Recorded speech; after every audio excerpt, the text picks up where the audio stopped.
Oke, halo, selamat malam atau pagi deh. Saya Ladislas Peniro, sebagai teknik industri. Di sini saya diberi untuk menjelaskan tentang bagaimana cara menggunakan Excel untuk memecahkan suatu masalah sesuai dengan distribusi normal, yang dimana kita memecahkan masalah dengan pertanyaan bagaimana kita memilih satu pilihan yang optimal untuk suatu masalah keuntungan. Oke.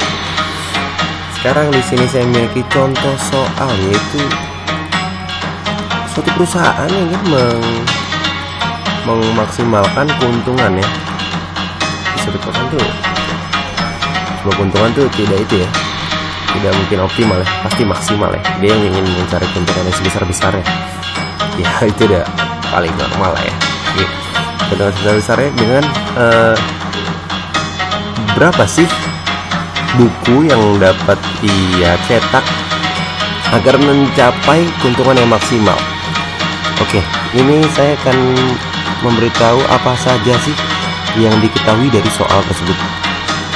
Oke, yang pertama adalah cost-nya, itu adalah fixed cost untuk memproduksi, yaitu adalah $10.000, dan variable cost-nya itu $16, dan penalty cost-nya jika tidak terpenuhi dari demand yang ada itu $20, dan price atau harga jualnya itu adalah $130 per buku. Dan jika tidak terjual atau buku yang di inventory itu kelebihan, ini demand udah penuh nih, ya kan? Terus ternyata masih ada yang kurang, masih ada yang mau dijual nih, ya dijual di Barnes & Noble aja dengan harga $35 gitu. Dan ternyata Barnes & Noble ini punya persyaratan, jika buku ini kelebihan, dia cuma mau dijual tuh 500 aja, rilis aja. Jadi ya supaya untung aja gitu loh, maksudnya Barnes & Noble nih ya nggak mau yang banyak juga gitu kan, kasihan dia mau banyak yang jualin, gak hanya cuma perusahaan buku ini aja gitu. Mungkin itu sih, karena di soal nggak dijelasin, saya jelasin soal aja ya, mohon maaf. Oke, langsung ke demand distribusi atau distribusi permintaan dari customer-nya. Mereka memiliki probability masing-masing dengan demand yang telah ditukar dari 3.000 sampai 10.000 tanpa berurutkan. Itu adalah 3.000, 4.000, 6.000, 8.000, dan 10.000. Dan di sini ada kumulatif probability-nya atau kemungkinan kumulatifnya ditambahkan ya. Bisa dilihat ini saya buat set. Oke. Dan ternyata perusahaan ini punya inventory ya sebanyak 2.000 buku. Nah, dan kita ingin mencari buku seperti ini yang sudah saya warnai dengan baik ya. Oke, langsung kita lanjut ke kemana?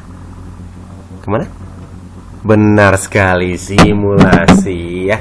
Oke, di simulasi ini saya itu menggunakan 1000 replikasi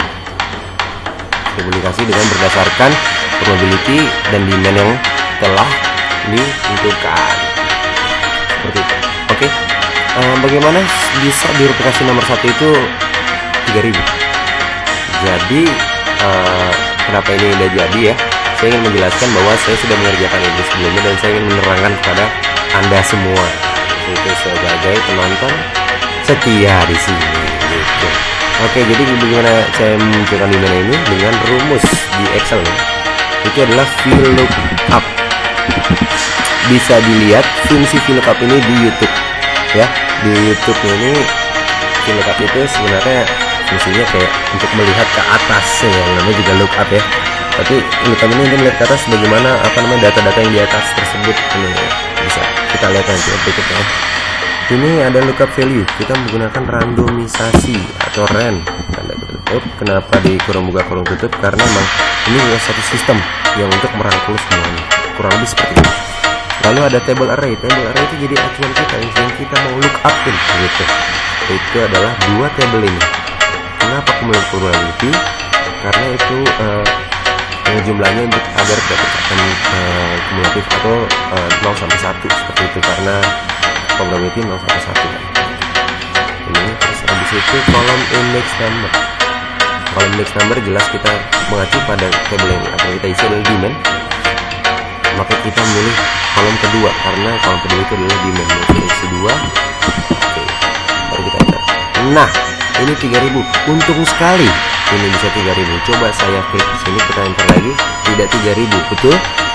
Nah, jadi ketika saya memakai rumus ini, saya alih-alih mendapatkan 3000. Mengapa di sini hanya fix 3000 saja, tidak ada rumus? Karena saya sudah menggunakan paste value di sini, bukan paste spesial ataupun, karena paste value ini untuk memfixkan angkanya itu. Oke, terus 3000 lagi sekarang, mantap ya. Oke, saya hapus sekarang di sini. Lalu kita lanjut ke revenue. Revenue-nya bisa dilihat di sini. Ini adalah harga kali sales price-nya dikalikan dengan min. Apa fungsi min di sini? Ini ada 2 angka di sini ya, berdasarkan dengan kotak B15 dan I4. Kenapa di sini? Supaya dikasih dolar gini biar solid atau biar nggak pindah-pindah. Biasanya kan kalau di Excel tuh ada yang pindah-pindah gitu kan. Nah gitu. Min ini adalah memilih yang lebih minus atau yang lebih kecil dari 2 angka ini, yaitu adalah demand dan available books-nya. Seperti itu ya, bisa dilihat. Oke, kita dikali. Oke, dan hasilnya seperti ini. Oke, lanjut ke leftovers atau sisa. Sisa ini sangat mudah ya. Kita masukin fungsi if. Jika I4 dikurangi B15 ini lebih besar sama dengan lebih besar 0 dari 0, maka I4 dikurangi 15 itu adalah hasil leftoversnya. Tapi jika itu tidak lebih besar sama dengan 0, berarti leftoversnya 0. Seperti itu. Oke? Ya. Nah, jadi ini bisa dilihat di sini ya. 18 3000 15 gitu. Oke, sekarang kita ke perusahaan tercinta, itu Barnes & Noble Sales. Ini adalah penjualan dari Barnes & Noble tersendiri ya. Ini saya memakai fungsi if lagi. Jika D15 leftoversnya atau sisanya lebih besar sama dengan 500, seperti saya bilang tadi, batas Barnes & Noble di sini adalah 500 buku. Maka 500 itu dikali dengan harga Barnes & Noble-nya. Namun jika itu salah, maka harganya dikali max. Max, kenapa max? Itu mungkin dengan fungsi min kurang lebih sama ya, tapi ini dipilih yang lebih besar dari D15 atau leftoversnya. Dan 0, mana nih yang paling lebih besar? Nah, di sini ternyata lebih besar adalah leftovers, ya kan? Itu, atau ternyata ini fungsinya adalah 15. Maaf, ya ada yang kemaksud. Nah, seperti itu ya. Oke, kita lanjut ke penalty cost. Penalty cost itu adalah harga penaltinya. Jadi kayak penalty cost ini buku yang tidak terjual, buku yang tidak memenuhi demand. Jadi di bawahnya. Kenapa di sini nggak ada ya? Karena demand sudah terpenuhi semua. Gitu.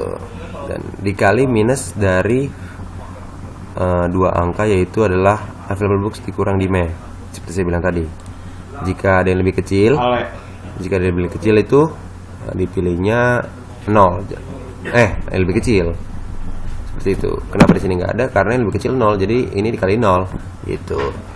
Oke, lanjut ke total cost. Total cost itu duit yang dibuang. F15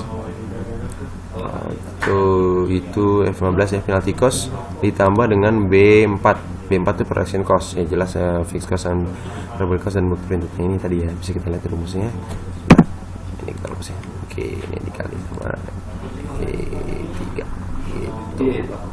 Ini 3 nih. Oke. Sudah, sekarang ke profit. Profit jelas keuntungan dong ya kan.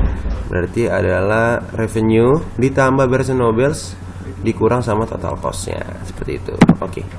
Mungkin teman-teman bingung ya, di sini ada filmbook printednya atau ini 16.000. Kenapa? Karena di soal itu ditanya dari 2.000 hingga 16.000 ya, dengan incremental 2.000. Jadi 2.000, 4.000, 6.000, 8.000 hingga 16.000 dengan tambahan 2.000 itu mana sih yang paling optimal, atau mana sih yang paling maksimal gitu. Jadi kita cari di situ.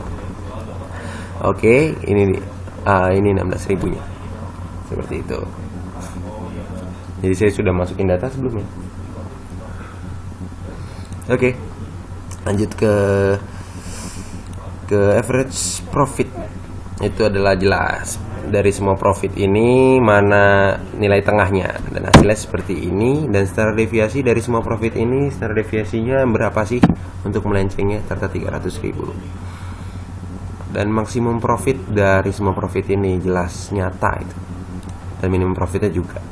Oke, lanjut ke confidence 90%. Apa sih dimaksud dengan confidence 90%? Confidence 90% ini kita yakin kalau misalkan data kita atau distribusi kita itu 90% benar gitu. Dan masuk rumusnya adalah confidence alpha. Alpha ini apa sih? Jadi kan kita percaya 90% kita benar nih, berarti ada sisa 10% dong yang mungkin gagal, ya kan, kita masukin di sini 10% dengan angka yaitu 0,1 gitu, dan masuk standar deviasi angka yang kita hitung tadi. Dan ini adalah size itu apa sih? Replikasi kita jelas, yaitu 1000. Oke, kita enter. Oke, ini yang penting sekarang ya, upper dan lower limit. Upper dan lower limit ini adalah kita yang mau cari. Jadi ini kalau keuntungan paling tinggi dan keuntungan paling rendah. Nah, kita mau cari yang maksimal, cari yang upper. Ngapain cari yang lower? Iya nggak sih? Betul kan? Ya kan? Sebentar, ini musik saya nggak ada ternyata.